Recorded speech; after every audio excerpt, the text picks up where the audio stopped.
সরাসরি গোজাডাঙ্গা নজর রাখা যাক একবার, কারণ গোজাডাঙ্গায় সেখানে বিক্ষোভ কর্মসূচি এবং সেখানে রয়েছেন শুভেন্দু অধিকারী।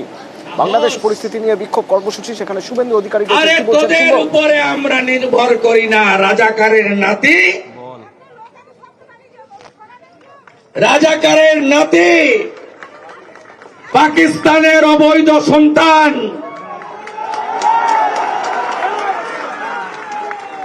তোদের উপর আমরা নির্ভর করি না,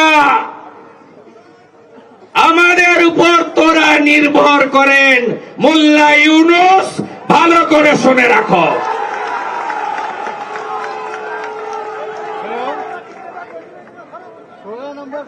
আমরা ৯৭টা পণ্য না পাঠালে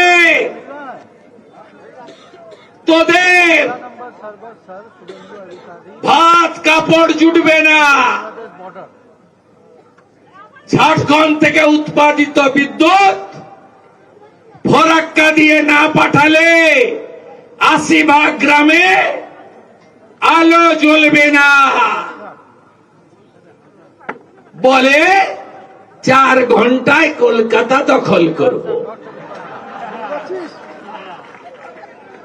আছে কিছু তোদের? হাসি মারাতে ৪০টা রাফেল আছে, আরো বহু জায়গায় আছে, কাছাকাছির নামটা বললাম।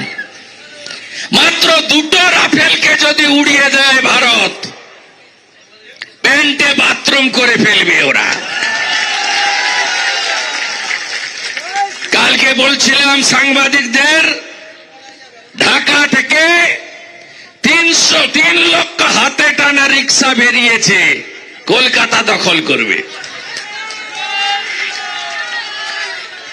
টাইট কিভাবে দিতে হয় আমরা জানি। আমাদের দেশে এমন একজন প্রধানমন্ত্রী আছেন যিনি ৫০০ বছরের স্বপ্ন পূরণ করে অযোধ্যায় রাম মন্দির সুপ্রিম কোর্টের নির্দেশ মেনে